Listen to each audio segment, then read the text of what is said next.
Hey everyone, I hit 1,000 subscribers. I don't know how or even why, but thanks for coming along for the ride. My videos are all over the place. I don't have a singular topic that I stick to. My channel is just whatever random little thoughts come to mind and whatever ADHD hyperfixation I'm on now. So thanks for coming along for my ramblings.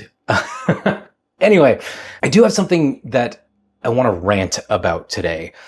Something that I came across fairly recently that's really bothering me. If you are the type of, if you're a home chef or if you like to cook at home and you're interested in finding recipes, and you hang out on YouTube at all, you've probably run into a content creator named Adam Ragusea. Now, if you haven't run into him, Adam is a home chef. He has no culinary training whatsoever. And I think that's part of what makes him so appealing. It's part of what made him appealing to me and why I enjoy his videos. He creates recipes that are simple, easy to follow. He has kind of a fun personality and he's enjoyable to watch. I find his videos enjoyable. I found his recipes very helpful. And sure, I've had to tweak many of his recipes to kind of fit my tastes or potentially even to improve upon them. But I think even he would admit that like his recipes are never really a stopping point. They're just how he likes to do things. And you can kind of tweak and add to and do whatever you want to make it fit your palate a bit more or to fit whatever you have access to, right? You might live in a part of the country that doesn't have access to the types of ingredients that he uses. So in any case, I do find his videos fun. I think his content is engaging. I'm the type of person who likes to find new recipes. So Adam is somebody that I've come across quite often. I did come across two videos that really bothered me though. And I think part of the reason that they bothered me is because I like most of his content. And this just hit a weird low for me. It doesn't mean I'm going to stop watching his videos or anything like that. I think his recipes are good and I'm going to keep referring to them. I also think some of his recipes are lacking and need a little bit of pizzazz or something. I don't know. Sorry, I'm not saying that to say that like I'm a better home chef than he is. I'm not. I've had no culinary training and I'm probably more of an amateur home chef than even he is. But the one thing that bugged me was he made two videos talking about what he calls knife skills. I would argue are simply proper knife technique that I think are essential for any home chef. And if you plan on doing any regular cooking at home, you really, really should learn these techniques. The techniques that he argues against learning. Now, he has a whole slew of arguments, and I won't really get into all of them, but I do want to kind of tackle one analogy. Now, he talked about bodybuilding. He talked about using these knife skills like professional bodybuilders, right? So like a professional chef will use things like the claw grip in order to become more efficient and to develop speed in the kitchen. And his argument was about, speed and efficiency in a restaurant kitchen versus the need for speed and efficiency at home. And I agree with all of that. You don't need the kind of speed and efficiency as a home chef that you need as a restaurant or professional chef. That said, his argument fails in that things like the claw grip and a proper grip on your knife are not designed for speed and efficiency. They're designed for safety. And, he has a number of other arguments. I'll go into those a little bit later. But basically his analogy is that, well, we're not professional bodybuilders. Therefore, we don't need to use these kinds of techniques. And I would say that if you want to use the weightlifting metaphor, I would say this is more like using proper weightlifting technique in order to prevent injury while you're at the gym. This is why if you're just getting into weightlifting and you go to the gym, take that free session with a trainer. so that they can teach you the proper technique to use the equipment at the gym so that you don't end up injuring yourself while you're working out. That's the same principle for these sorts of home cooking techniques. Okay, so I've sort of rambled long enough. Instead of really just addressing his video, I'm going to do a little bit of demonstration here of how to properly use a knife as a home chef. So as I started editing this video, I discovered that quite a few people had already addressed Adam Ragusea's knife skills videos, which I suppose is probably to be expected given how many professional chefs have YouTube videos already. But I wanted to go ahead and publish this video as a way to kind of show that even someone who has no training, even non-professional chefs and home cooks, can learn something like the claw grip and can employ that in their food prep.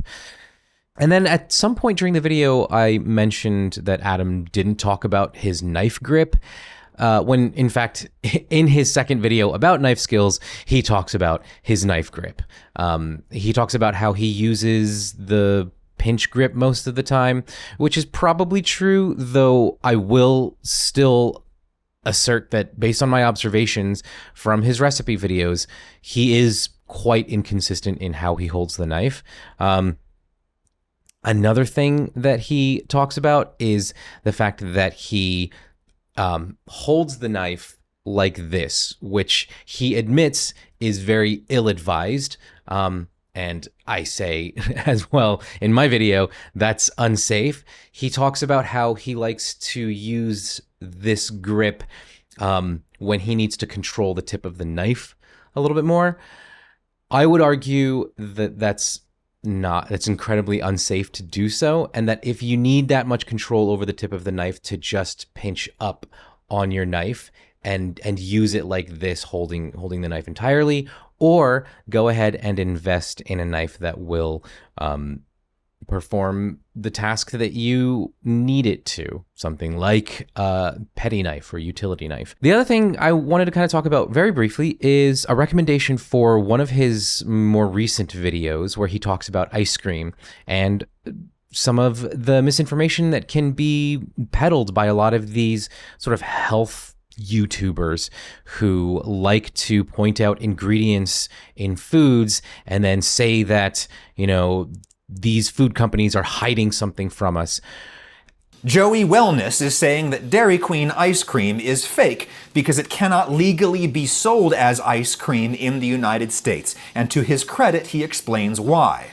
If you notice, it's called vanilla cone, and that's because their soft serve doesn't contain enough butterfat content, which needs to be at least 10%, but their soft serve only has 5%. Solid explanation, read straight from the Dairy Queen website, I might add. Therefore, you can't really say that Dairy Queen is hiding this from us. I do recommend that video, and it's perfectly fine to go ahead and get some soft serve from Dairy Queen. Though if you live near Rita's, I would recommend going for Rita's over Dairy Queen any day. Anyway, I digress.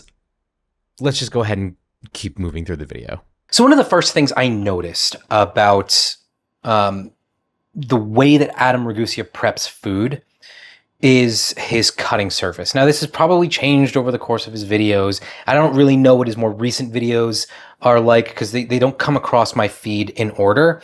But I have noticed that in a lot of his recipe videos, his cutting surface is incredibly unsafe.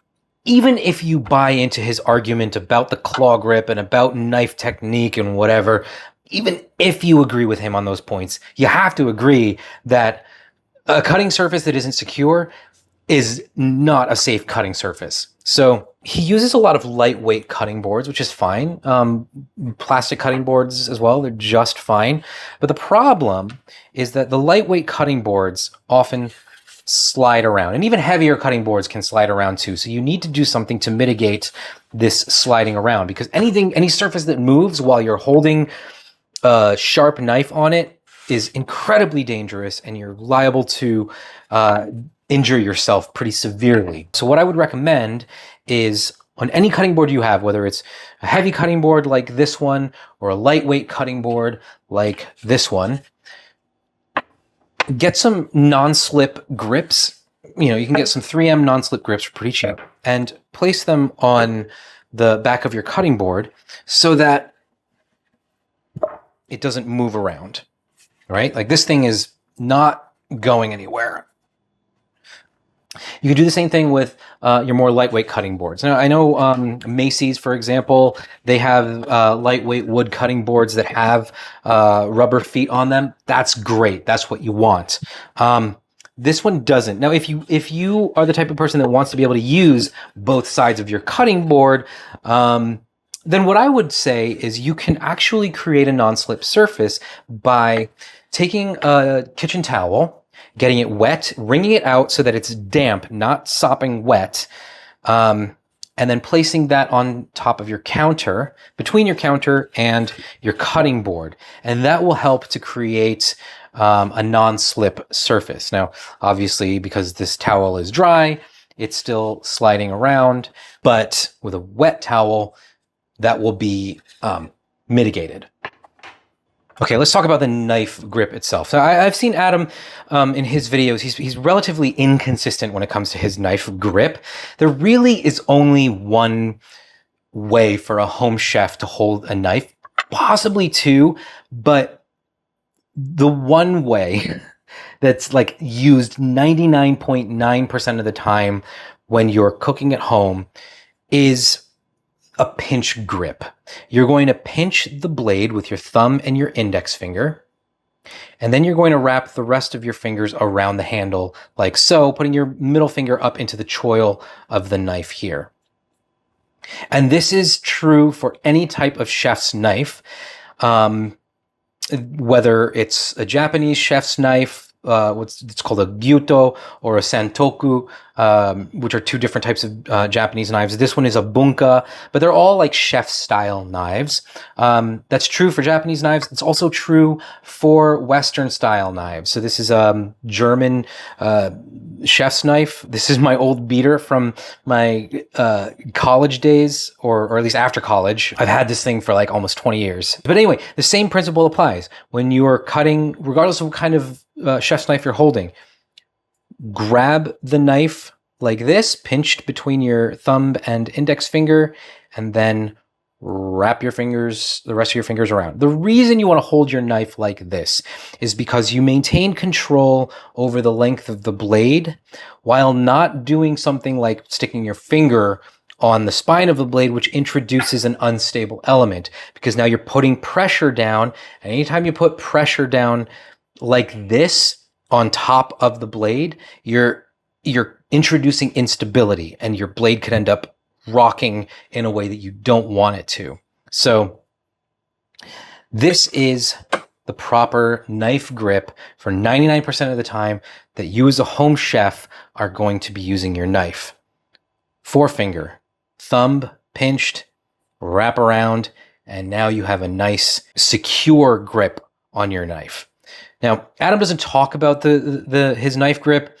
It makes me kind of wonder if he is aware of it, because I have seen him change his grip from time to time, from something like this to something like this, which is a huge no-no, to occasionally holding it correctly. Something else I have noticed in his videos, and this is more of something that I would say is apparent or seems to be the case. I wouldn't be able to know for sure or verify if this is the case, but it seems like he often cuts with relatively dull knives.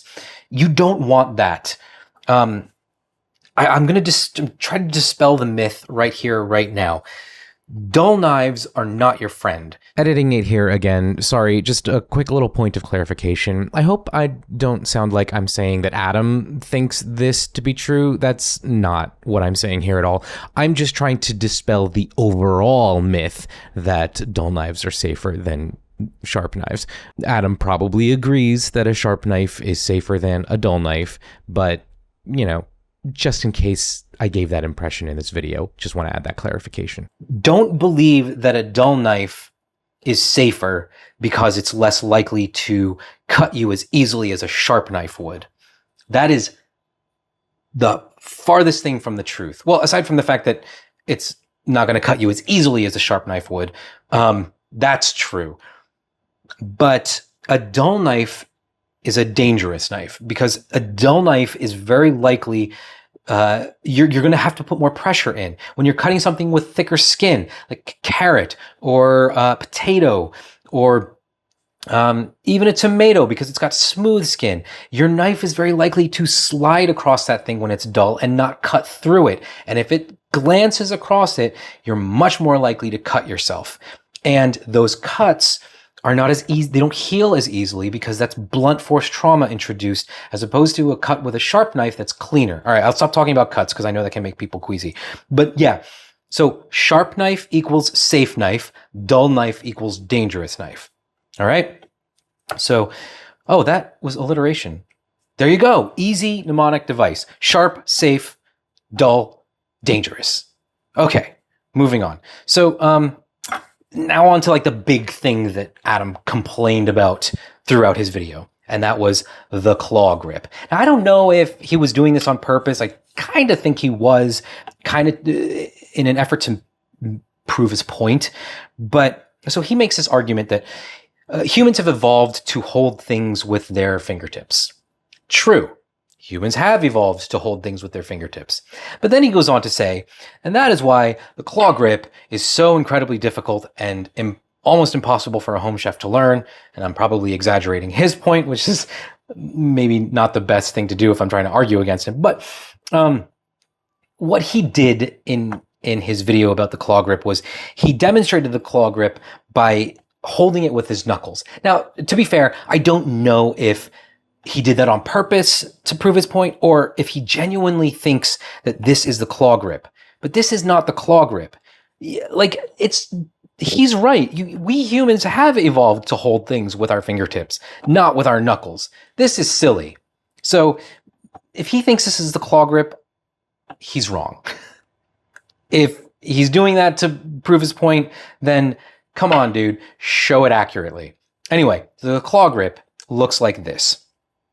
You hold it with your fingertips like you think you might naturally, but then you curl your fingers over so that your knuckle ends up in front, and you can place the blade right up against your knuckle and safely chop.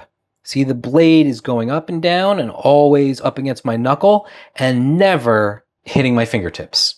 I'll bring this closer. Holding it like this with my fingertips, then curling forward, and then placing the blade right up against my knuckle so that now I can chop and never end up with my fingertips underneath the blade. And now what that introduces is the ability to chop without ever really thinking about your fingers, aside from remembering to keep them curled in. We'll demonstrate that now. See how easily I can chop, and I don't have to worry about my fingers, and I can move relatively quickly through whatever I'm cutting, because I know that no matter how much I move my knife, as long as it's pressed up against my knuckle and my fingers are curled in, I will never nick my fingertips.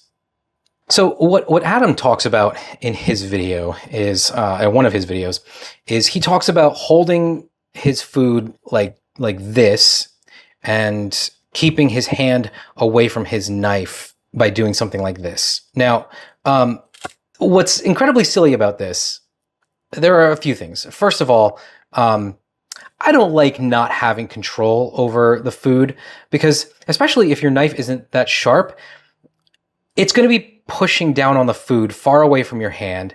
And if you're trying to get the knife in there, the food is going to be moving back and forth with the knife. So if you're like sawing it, now you've got an unstable end of the food.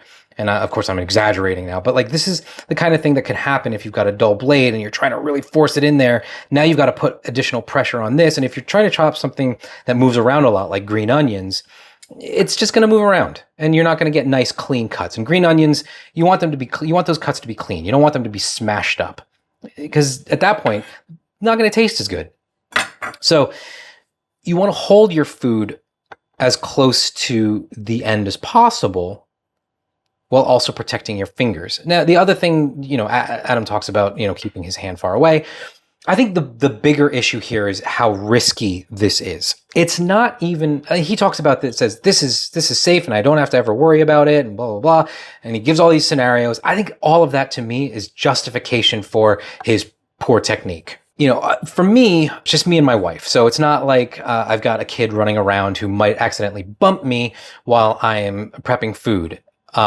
But let's say, for sake of example, that were the case, and I'm over here chopping food, and I'm thinking, okay, I'm safe because I'm keeping my gripping hand far away from my cutting hand, and so now it's fine. And then I get bumped by a kid, and suddenly the knife is way closer to my fingers, and my fingers are held out like this, and accident, right? Whereas if I'm using the claw grip, my fingers are always in the same position relative to the knife. So if I get bumped by something or by someone, I know I'm never going to have an issue. So if somebody hits my right side, what happens there? My hand moves along with the knife, and I've reduced the likelihood of an accident. It doesn't mean that an accident isn't possible. It still is.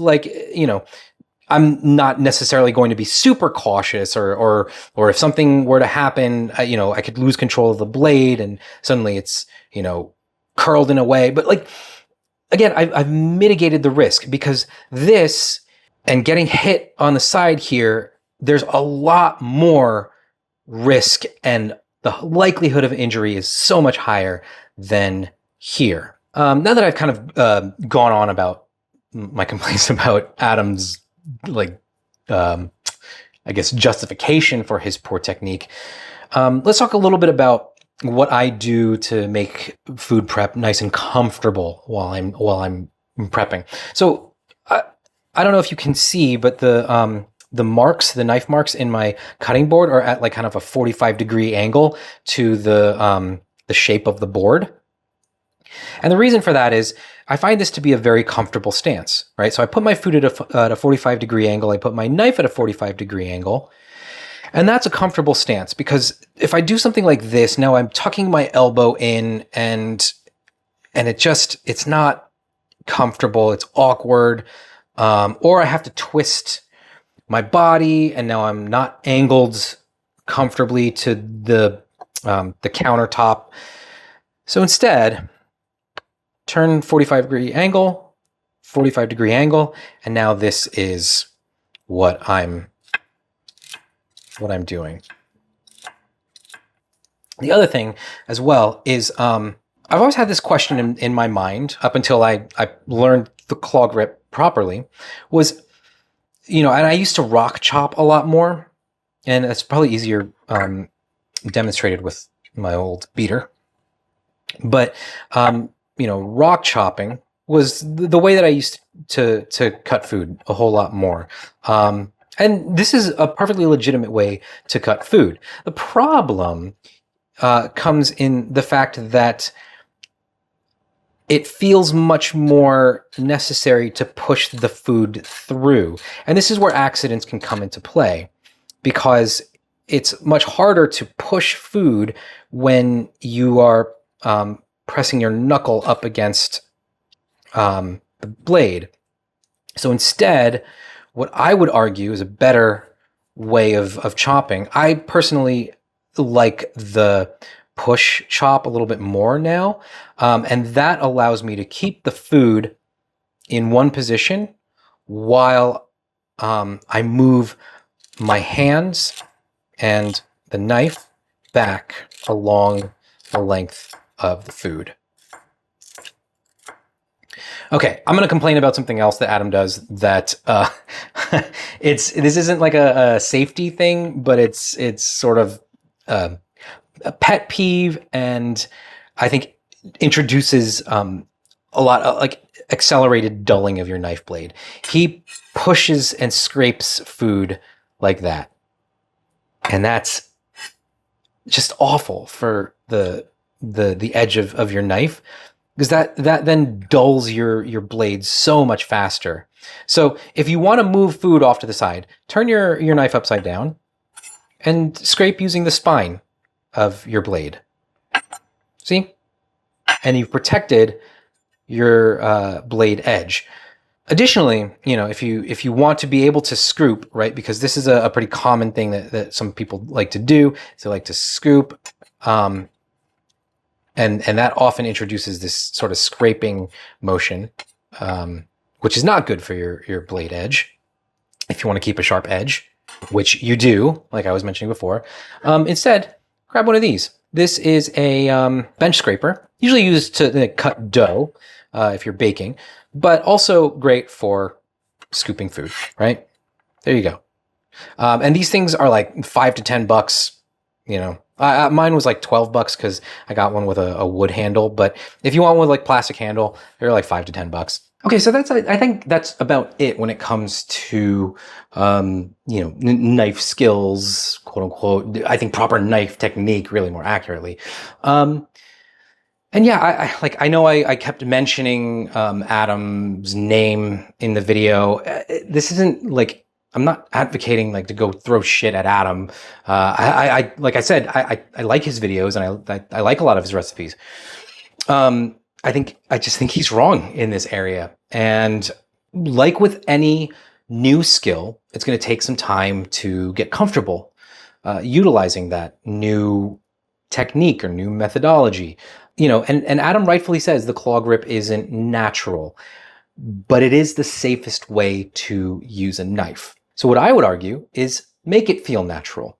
Take the time to practice and get to the point where it feels natural. So for me, as somebody who has played a number of musical instruments, I think that's a good analogy, right? Take some time out of your day to practice this new method. I think for somebody who has played a musical instrument before and kind of knows some of the mechanics of practice, it'll probably only take you about, in total, an hour. I would break that up into like 20-minute chunks over the course of a few days. So like over the course of like a week, if you can take 3 of those days and put 20 minutes into using the claw grip, and I would say don't do that during your normal cooking, but actually like sort of have a separate time. Like set your timer, grab a couple of cucumbers, some celery, easy vegetables, not like a carrot that's hard to cut through, or broccoli that involves a lot of maneuvering, but something that's easy for you to get into that motion rhythmically, like celery and like cucumbers. Spending about 20 minutes a day for 3 days over the course of a week, that'll get it into your muscle memory, and then suddenly it just feels comfortable. If you've never played a musical instrument before, it might take you a little bit longer to get comfortable. It could take you up to like 3 hours. So maybe over the course of 3 weeks, devote 3 20-minute sessions to practicing. And eventually it'll become comfortable. It'll become natural. And you will be chopping food safely and comfortably in no time. Well, I guess not no time, a week to 3 weeks, really. Anyway, thanks for watching. I guess now that I've got 1,000 subscribers, I should probably do the whole like and subscribe thing, even though I don't really give a shit. But like and subscribe, I guess in a way it helps if I really want to do something. No, I don't give a shit. Like, don't like, subscribe, don't subscribe, whatever you want to do. I'm just bringing attention to it. Thanks for watching. And who knows what my brain might cook up for the next video. I will catch you next time. Peace.